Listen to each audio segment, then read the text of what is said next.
Hello everyone. इस video में हम लोग ऑडिटिंग के टाइप को डिस्कस करेंगे, जिसमें हम लोग कंटिन्यूअस ऑडिट और जो भी इम्पोर्टेंट ऑडिटिंग के टाइप है उसको डिस्कस करेंगे। और जहाँ जहाँ से आप लोगों के एग्जामिनेशन में क्वेश्चन बनते हैं उस ऑडिटिंग के टाइप को हम लोग आज के वीडियो में डिस्कस करने वाले हैं। तो चलिए आज की क्लास को हम लोग स्टार्ट करते हैं।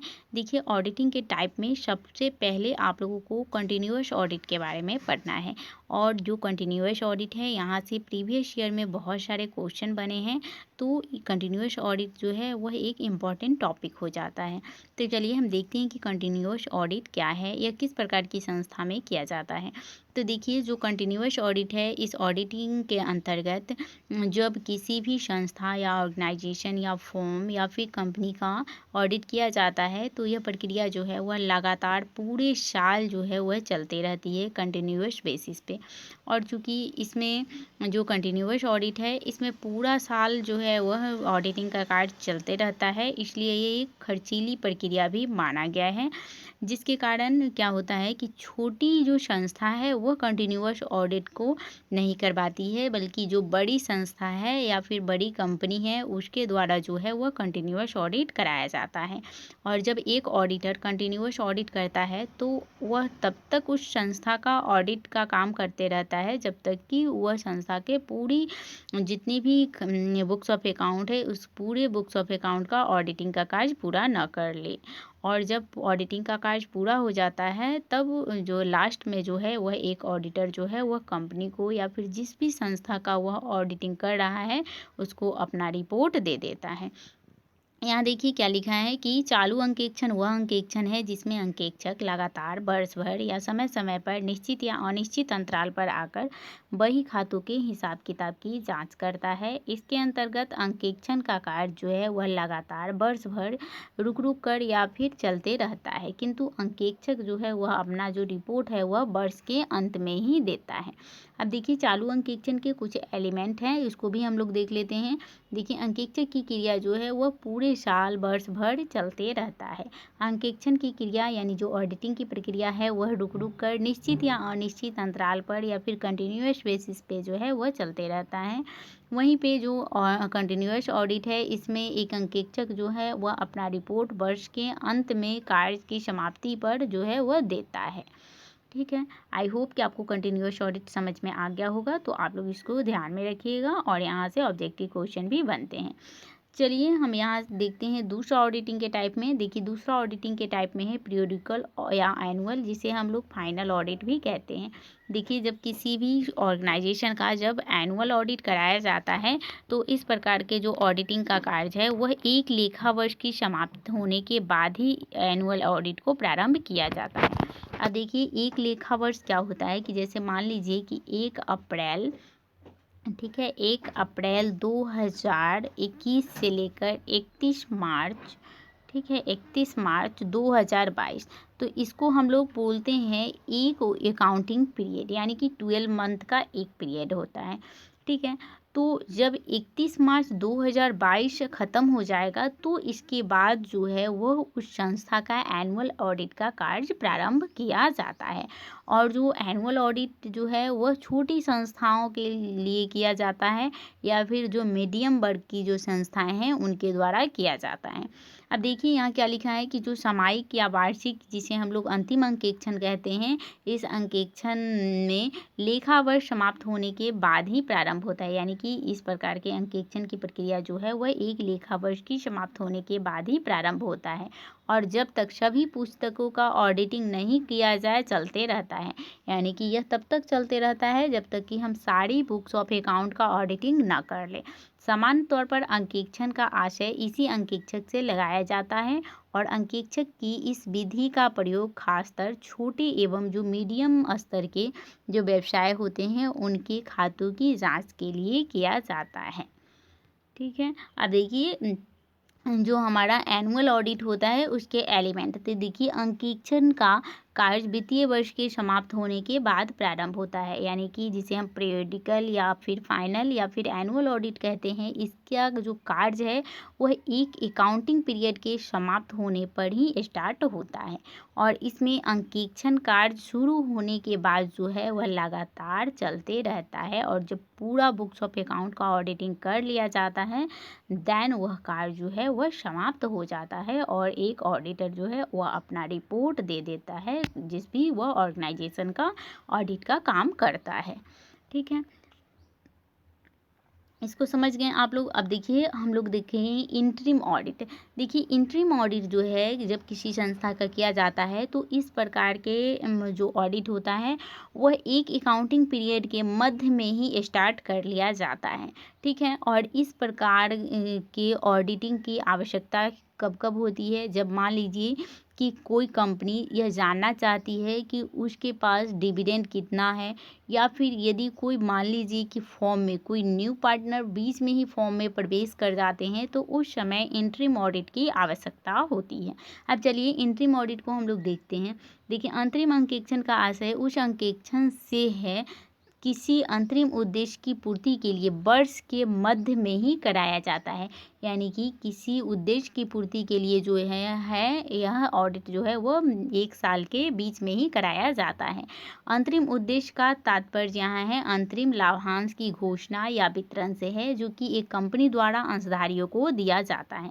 यानी कि मान लीजिए कि किसी कंपनी का उद्देश्य है कि उसके पास जो डिविडेंड का अमाउंट है वह अपने शेयर होल्डर में डिस्ट्रीब्यूट करे, तो इस उद्देश्य से भी वह इंटरिम ऑडिट कराता है।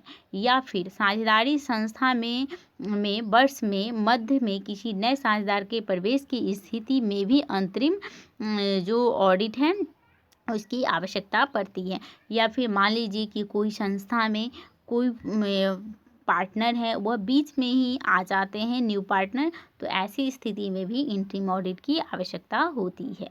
अब चौथा हम ऑडिट के प्रकार को देखेंगे। देखिए प्रोसीजरल ऑडिट। देखिए प्रोसीजरल ऑडिट क्या होता है कि प्रोसीजरल ऑडिट वह अंकेक्षण है जिसके द्वारा किसी संस्था की लेखा पुस्तकों की लिखने की प्रणाली की जांच की जाती है। यह अंकेक्षण अंतिम अंकेक्षण का ही एक अंग है। किसी संस्था की कार्य प्रणाली जो है जितनी अच्छी होगी वहाँ पे उतना ही एरर क्या होगा, कम होगा। इस अंकेक्षण का मुख्य उद्देश्य यह जानना होता है कि संस्था की कार्य प्रणाली जो है वह कैसी है। अब देखिए प्रोसीजरल ऑडिट में क्या किया जाता है कि जब इस प्रकार के ऑडिटिंग का कार्य स्टार्ट किया जाता है तो यह जानने का प्रयास किया जाता है कि संस्था ने जो बुक्स ऑफ अकाउंट बनाए रखे हैं वह किस सिस्टम के अंतर्गत बनाए हैं और इस सिस्टम की जांच की जाती है। और एक संस्था या फिर एक फॉर्म एक कंपनी का जो स्थिति है यानी कि जो उसका कार्य प्रणाली है जितना अच्छा होगा उसमें एरर की संभावना भी उतना ही कम होगा। ठीक है, तो प्रोसीजरल ऑडिट में यह चेक किया जाता है कि जो संस्था है वह लेखा पुस्तक यानी बुक्स ऑफ अकाउंट को जो लिखा है उसकी लिखने की प्रणाली कैसी है, इसकी जांच के लिए जो है वो प्रोसीजरल ऑडिट कराया जाता है। उसके बाद नेक्स्ट ऑडिट के टाइप को देखिए। देखिए यहाँ पे आप लोगों को है स्टैंडर्ड ऑडिट। अब देखिए स्टैंडर्ड ऑडिट क्या होता है। स्टैंडर्ड ऑडिट उस अंकेक्षण से है जिसमें कुछ विशेष मदों की पूर्ण जांच की जाती है, यानी कि इसमें कुछ स्पेसिफिक जो आइटम होते हैं उनका जो है वो चेकिंग करने का काम किया जाता है। साथ ही स्टैंडर्ड ऑडिट में कुछ विशेष खातों और मदों की गहन जाँच की जाती है। यानी जब हम किसी भी ऑर्गेनाइजेशन का स्टैंडर्ड ऑडिट कराते हैं तो उसके कुछ विशेष जो अकाउंट होते हैं या फिर कुछ विशेष आइटम होते हैं उनकी जांच करवाते हैं ताकि यह पता चले कि अंकेक्षण के अंतर्गत निर्धारित प्राथमिकता का स्तर उन विशेष खातों या मदों में है या नहीं। यानी कि जिस उद्देश्य के लिए उस संस्था बनी है तो अगर किसी भी अकाउंट को जब उसमें बनाया गया है तो उसमें उसकी प्राथमिकता है या नहीं, इस उद्देश्य के लिए जो है वह प्रमाप अंकेक्षण कराया जाता है।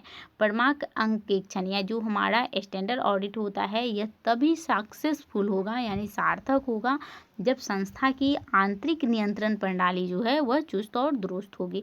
यानी कि प्रमाप अंकेक्षक जो है वह तभी अच्छा माना जाएगा जब किसी भी ऑर्गेनाइजेशन कंपनी या फर्म का जो इंटरनल कंट्रोल है वह अच्छा होगा, तभी जो है वह स्टैंडर्ड ऑडिट भी क्या होगा, अच्छा होगा। उसके बाद नेक्स्ट ऑडिट को देखिए, ओकेजनल ऑडिट। अब देखिए ओकेजनल ऑडिट क्या है। यह ऑडिट जो है वह किसी विशेष उद्देश्य और विशेष समय पर कराया जाता है, ठीक है। अब देखिए आकस्मिक अंकेक्षण, जैसा कि इसके नाम से ही स्पष्ट है कि जो हमारा ओकेजनल ऑडिट होता है यह कोई स्पेसिफिक ऑब्जेक्टिव से और स्पेसिफिक टाइम के लिए कराया जाता है। ऐसे अंकेक्षक मुख्य रूप से एकाकी व्यापार तथा साझेदारी संस्थाओं के मालिकों द्वारा विशेष उद्देश्य से कराया जाता है। और जो ओकेजनल ऑडिट है वह सोल ट्रेडरशिप में कराया जाता है और फिर पार्टनरशिप में कराया जाता है किसी विशेष उद्देश्य की प्राप्ति के लिए। जैसे मान लीजिए कि कोई साझेदार है वह फॉर्म में प्रवेश कर रहे हैं, तो उस सिचुएशन में जो है वह कोई भी पार्टनरशिप फॉर्म का ओकेजनल ऑडिट कराया जाता है। या फिर पार्टनर की मृत्यु हो गई तो इस स्थिति में भी जो है वह ओकेजनल ऑडिट कराया जाता है। वहीं पे ख्याति का, अब देखिए यहाँ पे ख्याति का अगर वैल्यूएशन करना है तो वहाँ भी ओकेजनल ऑडिट कराया जाता है। या फिर दो संस्थाओं का यदि एब्जॉर्शन हुआ है, यानी कि दो संस्था जो है वह एक दूसरे में मर्ज हो गई है, तो भी ओकेजनल ऑडिट कराया जाता है, ठीक है। तो आप लोग यहाँ से याद रखिएगा कि जो कोई फॉर्म में कोई पार्टनर प्रवेश करते हैं या फिर उनकी मृत्यु हो गई या फिर ख्याति का यानी गुडविल का वैल्यूएशन होता है या फिर दो संस्थाओं का यदि एब्जॉर्शन होता है यानी एक संस्था दूसरे संस्था में मर्ज होती है, तो ऐसे सिचुएशन में जो है वह ओकेजनल ऑडिट कराया जाता है, ठीक है। ओकेजनल ऑडिट आप लोग समझ गए होंगे। उसके बाद नेक्स्ट टॉपिक को देखिए, यह है पार्शियल ऑडिट। अब देखिए पार्शियल ऑडिट क्या होता है कि यदि व्यापार का स्वामी पूरे हिसाब किताब की जांच नहीं करवाकर इसके केवल कुछ ही हिस्सों का जो है वह जांच करवाता है और यह जानना चाहता है कि वह हिस्सा शुद्ध है या नहीं, तो ऐसे जांच को हम लोग आंशिक अंकेक्षण कहते हैं। जैसे कि केवल क्रय अथवा विक्रय वही की जांच कराना। अब देखिए जो आंशिक ऑडिट है जिसे हम लोग पार्शियल ऑडिट कहते हैं, तो इस प्रकार के ऑडिटिंग का जो काम होता है वह कोई स्पेसिफिक जो हिस्सा होता है एक फॉर्म का उसका ही जांच उसका जो मालिक है वह करवाता है, ठीक है। जैसे मान लीजिए कि एक कंपनी है, उसके पास बहुत सारा बुक्स ऑफ अकाउंट है, लेकिन वह अपने सारे बुक्स ऑफ अकाउंट का ऑडिटिंग ना करवाकर उसके कुछ स्पेसिफिक जो बुक्स ऑफ अकाउंट है उसका ही वह ऑडिट करवाना चाहता है, तो इसको बोला जाता है पार्शियल ऑडिट, ठीक है। तो पार्शियल ऑडिट आई होप आप लोग समझ गए होंगे। और यहाँ से बस इसके कॉन्सेप्ट को आप समझ लीजिए, आप लोगों के कॉन्सेप्ट से ही क्वेश्चन बनते हैं। उसके बाद नेक्स्ट टॉपिक को देखिए, इसमें है आप लोगों को मैनेजमेंट ऑडिट। अच्छा एक और आप लोगों का रह गया ना नीचे, देखिए लागत अंकेक्षण जिसको हम लोग कॉस्ट ऑडिट भी कहते हैं। अब देखिए कॉस्ट ऑडिट क्या है, तो देखिए लागत अंकेक्षण का आशय उस अंकेक्षण से है जिसमें ऐसे लेखे का अंकेक्षण किया जाता है जो किसी वस्तु के उत्पादन व्यय से संबंधित होते हैं। यानी कि जब लागत अंकेक्षण किया जाता है तो लागत अंकेक्षण में उसी चीज़ का अंकेक्षण किया जाता है जो कि किसी वस्तु के उत्पादन व्यय से संबंधित होते हैं, तो उसे हम लोग लागत अंकेक्षण में सम्मिलित करते हैं। उत्पादन लागत के अंतर्गत कच्चे माल के मूल्य से लेकर समस्त व्ययों को सम्मिलित किया जाता है। अब देखिए लागत अंकेक्षण में क्या किया जाता है कि एक वस्तु के उत्पादन लागत के अंतर्गत जो है वह कच्चे माल यानी कि कोई भी वस्तु को जब हम बनाते हैं तो उसमें कच्चा माल के मूल्य से लेकर जितना भी उसमें उसको बनाने तक जितना भी खर्चा हुआ है इन सारे को हम लोग शामिल करते हैं। और इस अंकेक्षण का उद्देश्य लागत व्यय के औचित्य को प्रमाणित करना होता है। और जो कॉस्ट ऑडिट है इसके अंतर्गत यह बताया जाता है कि जो इस संस्था में जो लागत व्यय हुआ है वह कितना हुआ है, ठीक है। तो इसको बताना जो है वह लागत अंकेक्षण का काम होता है। लागत अंकेक्षण ऐसी कंपनियों से संबंधित है जो उत्पादन निर्माण खान इत्यादि क्रियाओं में संलग्न है। अब देखिए कॉस्ट ऑडिट जो है उसका जो संबंध है वह ऐसी कंपनी से है जो कि मान लीजिए कोई ऐसी कंपनी है जो किसी वस्तु का प्रोडक्शन करती है, निर्माण करती है या फिर कोई खाद्यान्न वगैरह है, तो इस तरह की जो संस्था होती है इसमें कॉस्ट ऑडिट को कराया जाता है, ठीक है। उसके बाद नेक्स्ट टॉपिक को देखिए, इसमें आप लोगों को पढ़ना है मैनेजमेंट ऑडिट। तो देखिए मैनेजमेंट ऑडिट क्या होता है कि किसी संस्था में संगठनात्मक ढांचे, इसकी योजनाएं, उद्देश्य, प्रक्रिया की विधियों की जांच किया जाता है और ठोस मूल्यांकन एवं प्रबंध कहा जाता है। यह अंकेक्षण प्रबंध की सहायता के लिए किया जाता है, यानी कि प्रबंध अंकेक्षण जो है वह किसी भी मैनेजर के हेल्प के लिए किया जाता है। इसके द्वारा संगठन के महत्वपूर्ण अधिकारियों के कार्यों की जांच की जाती है। और जब मैनेजमेंट ऑडिट किसी भी ऑर्गेनाइजेशन फॉर्म का होता है तो उसमें जो संगठन के जो उच्च अधिकारी हैं, यानी जो हाई अथॉरिटी हैं, उन्होंने जो कार्य किया है ऑर्गेनाइजेशन के लिए, उनके कार्यों की जांच की जाती है मैनेजमेंट ऑडिट के अंतर्गत। ठीक है, इससे व्यवसाय के उत्पाद के संबंध में लोगों के विचार जाने जाते हैं तथा प्रबंधकीय स्टाफ के संबंध में जानकारी प्राप्त की जाती है। और जो भी उस ऑर्गेनाइजेशन के जो भी मैनेजेरियल स्टाफ है उनके संबंध में जानकारी प्राप्त की जाती है मैनेजमेंट ऑडिट के अंतर्गत। उसके बाद आप लोगों का है चिट्ठा अंकेक्षण, जिसे हम लोग बैलेंस शीट ऑडिट कहते हैं। देखिए बैलेंस शीट ऑडिट क्या होता है कि बैलेंस शीट ऑडिट में किसी भी ऑर्गेनाइजेशन, संस्था या फर्म के जो एसेट्स होते हैं और जो लायबिलिटीज होते हैं, इनका ऑडिट किया जाता है। ठीक है, अब देखिए इसमें क्या लिखा है कि चिट्ठा अंकेक्षण यानी जो बैलेंस शीट ऑडिट होता है, इसमें उस अंकेक्षण से है जिसके अंतर्गत चिट्ठा के विभिन्न मदों का अंकेक्षण किया जाता है। जैसे एक बैलेंस शीट में दो पक्ष होते हैं, लायबिलिटी साइड और एसेट साइड। इन दोनों पक्षों के विभिन्न दायित्व व संपत्तियों का जो है वो ऑडिट किया जाता है। और जो बैलेंस शीट ऑडिट होता है वह टॉप डाउन अप्रोच होता है, यानी कि ऊपर से नीचे की ओर होता है और चिट्ठा से शुरू होकर अंत में लेखी की पुस्तकों तक पहुंचता है। और जो बैलेंस शीट ऑडिट होता है वह बैलेंस शीट से स्टार्ट होता है और फिर वह अकाउंट तक पहुंच जाता है।